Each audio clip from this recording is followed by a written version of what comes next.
was conceived by scientists and doctors.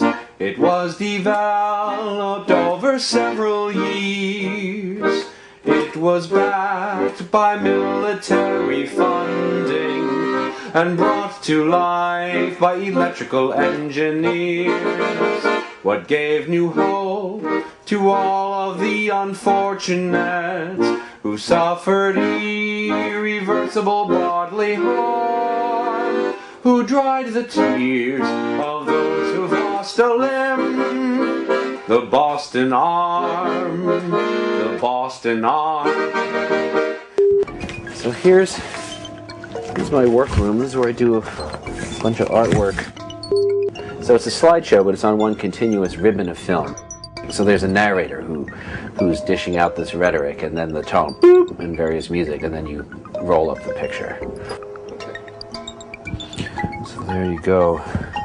This is one called The Habit of Innovation. Don't just use the sharp end of your pencil. Be creative and use the eraser side.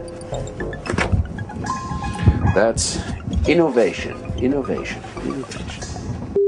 In response to the more things change, the more they stay the same. He says, I propose that we say that in a new way. Instead, let's say increased frequency of flux leads to a progressively static condition. That's a homemade speaker cabinet. This is a thing, I don't use this, but this was something that my father used in his research in the 60s. This was part of a setup that, the idea was that you could turn a switch on and off using your brain waves that were amplified millions of times. And then when they were amplified enough times, you could throw a switch on a relay. And then the demonstration got more elaborate. And this was part of the apparatus for those demonstrations. Also, there's a stack of some 8-track players there. And that was something I had kind of done up as a cartridge organ. And so you take an 8-track tape and erase it and record new sounds on it, and you push it in, and you can actually reach here and make the head go up and down. You can actually kind of yank on these things and make it crossfade across the tape. So you don't know what you're going to fish up, but there's always going to be some kind of recorded sound, and the whole thing is on a big 10-minute loop, and you can rake across it, make it go like... In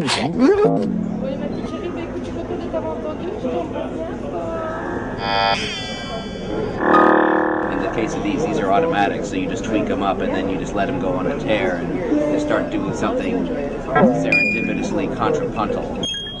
My father had an Edgar Varese record with Poème électronique, which is a kind of a cut tape piece from the 50s, and that was definitely a huge influence on me as a kid.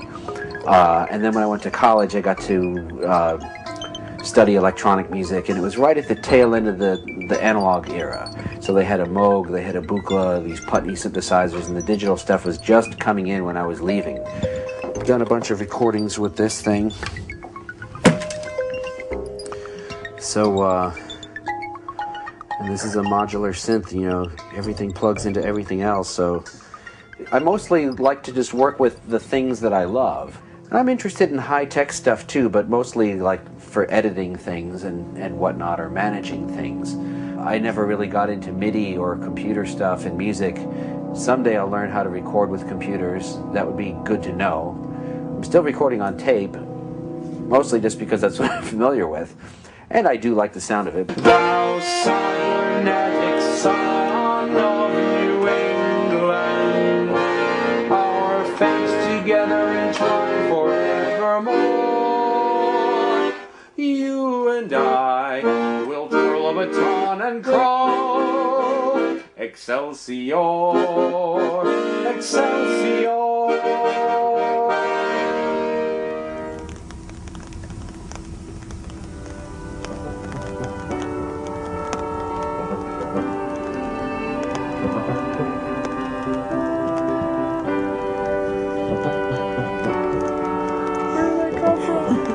Perfect.